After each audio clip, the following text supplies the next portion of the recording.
Salut à toi, dans cette vidéo, on va passer en revue un cas d'étude de profilage physiologique ainsi que les entraînements qui ont été effectués. Sans plus attendre, c'est parti. Donc le sujet, mon ami Saverio Lamenta, qui est coach et fondateur à CrossFit Keep Up à Genève, ici en Suisse. Donc avant d'effectuer son premier test de profilage, son horaire d'entraînement dans la semaine, son programme d'entraînement était composé principalement d'haltérophilie le lundi, boxe le mercredi et ensuite des watts de CrossFit le vendredi et le samedi. Donc on a effectué ce premier test de profilage le 24 février 2021. Ce qui en est ressorti, c'est que, et ça on peut le voir également simplement en regardant son programme d'entraînement, un certain manque de travail d'endurance, et donc on s'est focalisé à la suite de ce premier test de profilage sur un bloc d'entraînement axé structure avec du travail de base en zone 2, du travail de haute intensité basé sur la fréquence cardiaque en zone 5. Et donc voilà les entraînements qu'il a effectués après. On voit ici sur la droite une petite vidéo après son deuxième ou son troisième, sa deuxième ou troisième séance d'entraînement avec les intervalles zone 5, zone 1. Comme on voit sur le graphique de fréquence cardiaque, ça monte en pic et ensuite on récupère complètement avant de repartir. Les entraînements après son premier test, donc on voit que sa semaine a changé un petit peu. Altéro upper le lundi, des zones 5, zone 1, donc ces intervalles de haute intensité basés sur sa fréquence cardiaque mardi et jeudi.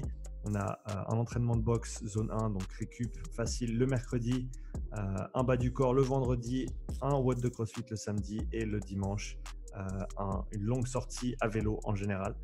Donc on a quand même une augmentation conséquente de la charge de travail sur la semaine, mais avec les différents paramètres qu'on a pu extraire du premier test de profilage.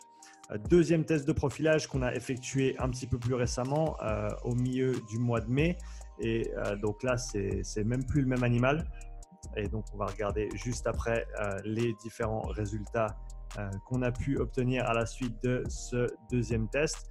Donc ici j'ai superimposé les graphiques du premier test et du deuxième test. Donc pour ceux qui ont un petit peu de peine avec les abréviations, fréquence cardiaque jaune, c'est celle lors du premier test, fréquence cardiaque orange, c'est celle lors du deuxième test. On a ensuite le SMO2, donc la saturation musculaire en oxygène du vaste latéral droit, en bleu lors du premier test et en vert lors du deuxième test. Donc la première chose qu'on peut voir, c'est déjà qu'il est allé beaucoup plus loin avant d'arriver à l'échec sur ce deuxième test, en sachant qu'au premier test, il s'était arrêté après à peu près 1 minute d'effort sur le deuxième intervalle à 400 watts sur la Salt Air Bike, et il a cette fois-ci, la deuxième fois, il a réussi à compléter le deuxième 400, mais ensuite aussi 450, 500 et 550 watts, ce qui était assez chouette à voir. Si on va un petit peu plus loin en regardant ce qui se passe au niveau de la fréquence cardiaque, on voit une baisse conséquente de la fréquence cardiaque. On regardera après les valeurs exactes, mais une baisse conséquente de la fréquence cardiaque à chaque palier du test. On voit aussi des récupérations de fréquence cardiaque qui sont bien plus importantes. On regardera ça en détail après également. On voit une efficacité au niveau économie d'énergie qui est importante, surtout dans cette zone entre 250 et 300 watts. On peut tirer cette conclusion en voyant que cette courbe verte est plus haute que la courbe bleue, donc à puissance équivalente, il utilise moins d'oxygène pour produire le même effort avec un coût, on va dire, cardiaque aussi moins élevé, étant donné que les fréquences cardiaques sont beaucoup plus basses. Donc une grosse économie gagnée ici en zone 2 au niveau de sa base, mais aussi beaucoup plus de résistance à la fatigue et de capacité au niveau puissance et longueur. Donc le test a duré 1 heure, tout juste 1 heure, pour arriver à ces 550 watts. Si on regarde ensuite les progrès au niveau des fréquences cardiaques qui ont été mesurées lors du premier et du deuxième test, à savoir que ici j'ai pris la dernière minute de chaque palier ou de chaque intervalle de travail, pardon. Donc la dernière minute de chaque intervalle de travail, j'ai fait la moyenne et j'ai comparé le premier test et le deuxième test, et donc on voit ici des différences qui sont significatives. Donc on ne voit pas nécessairement une différence sur sa fréquence cardiaque max. Par contre, il a pu la déplacer très très loin, dans le sens où il a pu aller beaucoup plus loin dans le test et atteindre sa fréquence cardiaque max beaucoup plus tard dans le test comparé à la première fois. On voit surtout une grosse différence ici à 250 watts, 250, 300 watts, avec des différences de près de 20 battements par minute entre le premier test et le deuxième test, ce qui est vraiment très conséquent. Bien sûr, là où il a passé du temps en zone 2, en sachant que le travail en zone 5 sollicite bien sûr également la base, entre guillemets, tout ce qui est de la biogénèse mitochondriale, de faire plus de mitochondries, de faire de meilleures mitochondries, des mitochondries qui sont plus fortes, plus efficientes. Donc on voit tout ce gain à ce niveau-là. On compare ensuite ici pas mal de chiffres pour ceux qui aiment les chiffres. Ici, j'ai pris la valeur maximale de fréquence cardiaque à la fin de chaque intervalle de travail et ensuite la valeur minimale pendant la minute qui suivait. Et j'ai calculé ensuite la différence. Donc on voit pour le test 1, si on regarde test 1 work, à 131 BPM, donc à 200 watts sur le premier intervalle. Il a terminé son premier intervalle à 131 watts et il est ensuite descendu dans 5 minutes de repos jusqu'à 84 battements par minute. Pas 131 watts, 131 battements par minute. Et il est descendu jusqu'à 84 battements par minute. Ça fait une différence de 47 battements par minute. Donc, il a récupéré 47 points en une minute. Et j'ai ensuite fait ça pour chaque intervalle jusqu'au premier intervalle de 400 watts pour lequel on a toutes les données. Et j'ai fait ensuite la même chose pour le deuxième test. On voit qu'en zone 1, donc à 200 watts, il n'y a quasi aucune différence. Par contre, une fois qu'on va de l'avant, on voit des différences qui commencent à grandir. Donc par exemple, à 300 watts sur le cinquième intervalle, sur le premier test, il avait récupéré 41 battements par minute. Sur le deuxième test, il en a récupéré 53. Différence encore plus importante si on monte à 350 watts. On voit que sur le premier intervalle, il avait récupéré 33 battements dans 5 minutes de repos, alors que sur le deuxième test, il a récupéré 58. Donc, il a presque doublé le nombre de battements qu'il récupère en une minute, ce qui est assez conséquent. Et encore une fois, si on revient sur ce premier graphique, on voit que les pics vers le bas au niveau de la courbe orange sont beaucoup plus importants que les pics de la courbe jaune. Donc, très belle amélioration au niveau de sa fréquence cardiaque et aussi de la récupération pendant les temps de repos. Discussion des résultats, je pense que bien sûr, je l'ai mentionné au début, mais c'est important de le rappeler. Le volume d'entraînement qu'il a fait entre les deux tests était plus conséquent que ce qu'il a fait avant le test. Donc bien sûr, ça va avoir un impact sur les résultats. L'idée ici, c'est que je ne veux pas essayer de faire croire que de faire ces tests, c'est la seule façon de progresser.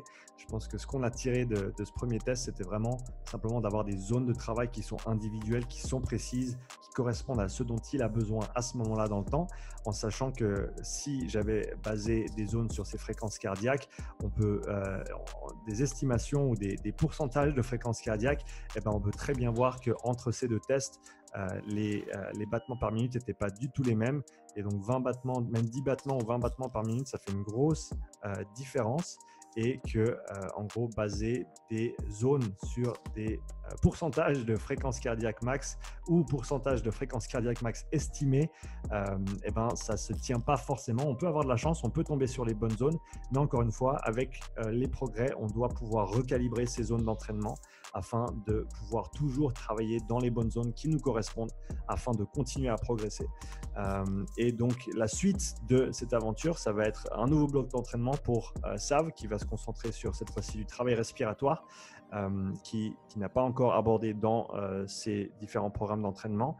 Et donc, on repassera ça en revue une fois qu'il aura terminé son bloc d'entraînement afin de voir les améliorations qu'il a pu engendrer grâce à ce nouveau bloc d'entraînement. Donc, bloc d'entraînement qui était basé sur les résultats du deuxième test.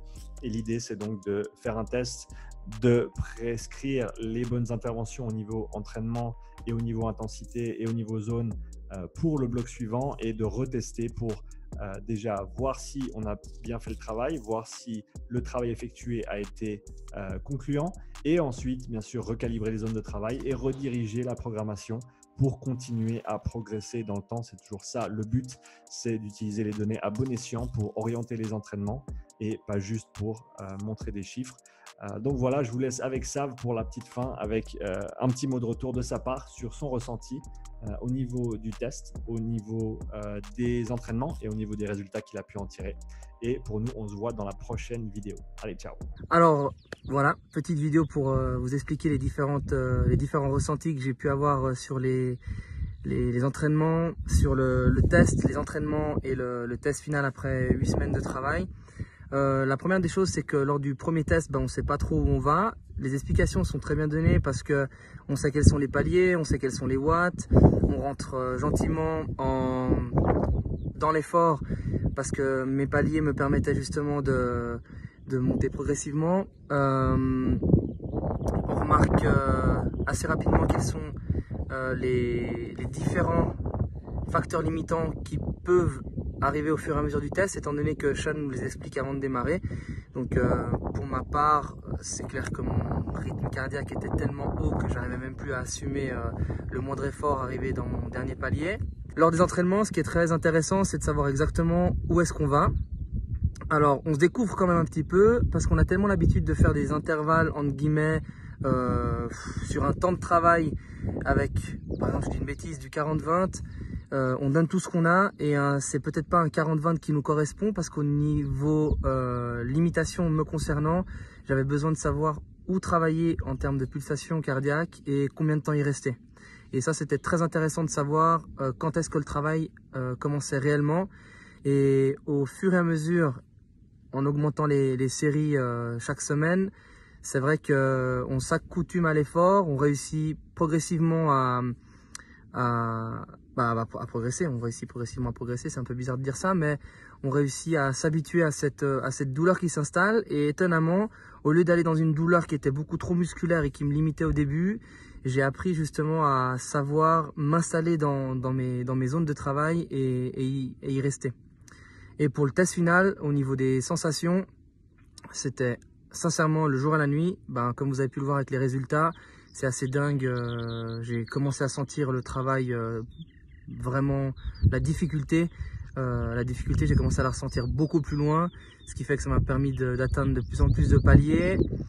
J'étais assez confiant parce que justement, quand on sait ce qu'on fait à l'entraînement et les douleurs qu'on arrive à maîtriser, et lors du test final, c'est là que le travail doit payer, quoi. Donc toujours dans les mêmes protocoles, toujours avec les mêmes consignes, vraiment faire en sorte que le test final se passe le mieux possible. À mon avis, c'est justement la clé, c'est garder une régularité dans ses entraînements. Et puis même si je l'ai appris avec un échec, même si ça va pas, c'est pas un drame lors des entraînements. On repousse à plus tard ce que le corps ne veut pas faire forcément dans l'immédiat.